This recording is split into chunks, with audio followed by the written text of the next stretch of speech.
Welcome back. In this lecture, we are going to look at the sum and every methods. And to start learning about the sum method, let's just go back at the includes method that we studied.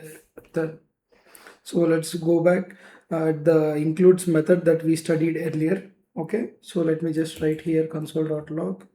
Here we'll just log the movements here, and also we'll console.log movements dot includes.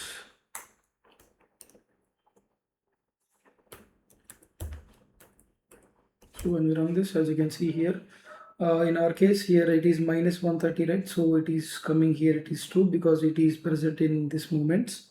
Okay, so this here would be the equality, and then here we have the condition. Okay, and now here we'll write movements dot sum. Okay, and then here we'll just say using the arrow function greater than 0. Okay, so here we are setting this condition, and then we'll just store it into the constant. Any deposits, and then we'll console.log any deposits. And when we run this, as you can see here, it is true because here everything in this our movements is above 0, right? So for suppose, what if we say here, if we put 2000, and then when we run, see, it is still true. So when we put here 3000, see, it is false. Okay, because there is no value above than 3000, right? So if we put here 1500 for suppose, as you can see here above 1500 there is two values, so it is here true. It is written here in the boolean value, this sum. Okay, this condition here it checks and returns in the boolean value. So let's say that we would like to know if there are any deposits on the accounts. In other words, we want to know if there is any positive movements in the array. So any number above 0, so that should be here this one which we wrote here. Okay, so let's just keep it here back to 0. We'll check this here minus 130 with the sum function here now. So we'll just say console.log movements dot sum of move equals, using here we are setting this into absolutely minus 130 if this is true. So let's check that. See here in this case condition, here it is true, right? So here it is giving us the value. Okay, so now if there is any value for which this condition here it is true, and then the sum method here it is returning here true. So right now let's actually use this sum method to implement our missing functionality, which is to request a loan to the bank. So we'll do that right here between the transfer button and then close button above.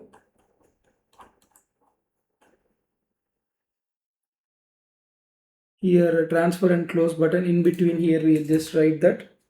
And the sum method will become helpful for this loan feature because our bank has a rule which says that it only grants a loan if there is at least one deposit with at least 10% of the request of loan amount. So that sounds complicated, but we'll implement here right now. So let me just say here JS and then pin.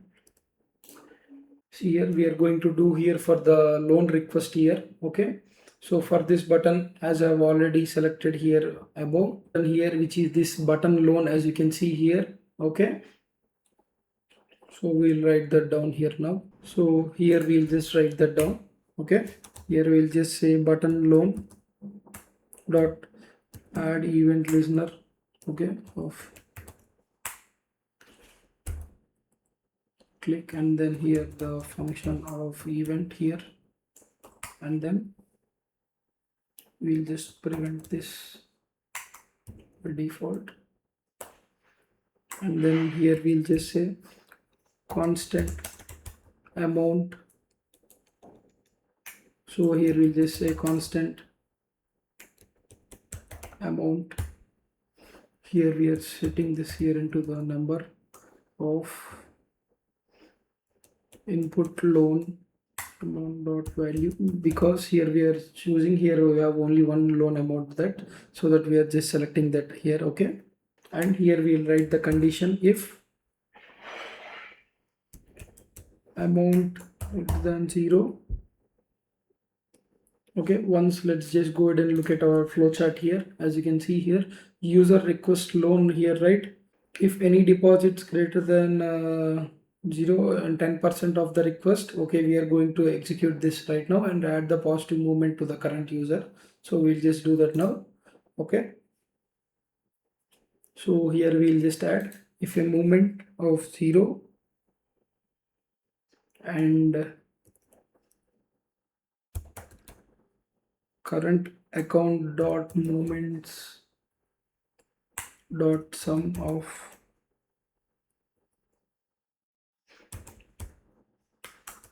move. So here we have to write the condition less than or equals to amount into 0.1.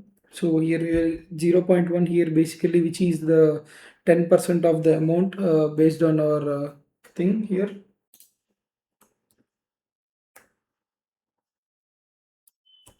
And now let's take a look at our flowchart here again. So as this is what I was saying earlier, the loan is only granted if there is any deposit that's greater or equal 10% of the request of the loan amount, right? So here we need our second condition, which translates, so whatever we see or hear any word, so we can already know that it's probably a good use case for the sum method. So let me just show it to you here. So here this is the sum method. Okay, and coming back, now here we add the movement and then here we update the UI. So we'll just do that here again now. So here we'll just add the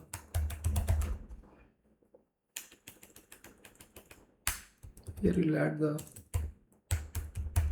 movement and then we'll update the UI.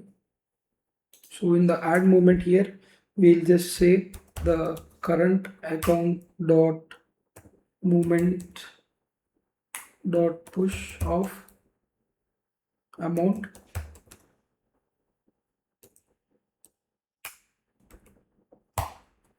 and then in the UI we'll just write update UI, because here above we declared the function for that, right? So current account. Okay, when we save this here now, let me just say here after we log in here, so we are requesting the loan amount of 5,000 for suppose. As you can see here, 5,000 was added here. So after this 5,000 added, so here still we are getting this value here, right? So we want this to be clear field. So for that, we'll just write the code here. So here we have the if statement here. Okay, and in this if statement here we are just doing here in this condition. So after this condition here we are checking writing the code input loan amount dot value. Here we are setting this into the null. So right now this will get disappear here. Now we'll just check that JS pin. Okay, here we'll just request for 5,000. See here we got request, so I requested here, sorry, for 50,000 here, and then here we got cleared here. So this works perfectly fine now. So as we log in here, and as you can see here, my deposits here, which we have here, the previous to this one which we added here, we have the only largest deposit here of only 3,000. Okay, so the loan that I can request maximum can be here only the 30,000. Okay, because the 3,000 is the 10% of that. So when we give a try here, so here for suppose we given here more than 30,000 here, right? But still it is here working. This would say like it is like a cheat. We can create a little bit of a large number. So now I can even request a 500,000. So that's a cheating our algorithm. So which is way too simple, but of course this is just for the testing purposes. So all right, so that's how the sum method works. So I hope this makes sense. So let's now go back here and talk about the every method. So let's write here sum. So condition here sum, here we just write, and then here it is every. And again, the every method is pretty similar to the sum method, but as you might guess, the difference between them is that every only returns true if all the elements in the array satisfies the condition that we pass in. So in other words, if every element passes the test in our callback function, only then the every method returns true. That's why the method is called every in the first place. So let's now test it that out here. So here we'll just say console.log movements dot every of move.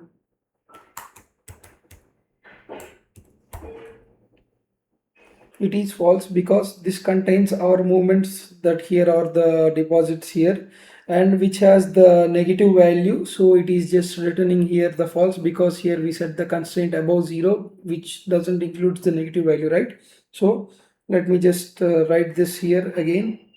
In our, I guess in our accounts 4 we just have the only positive values. So let me just check that accounts 4.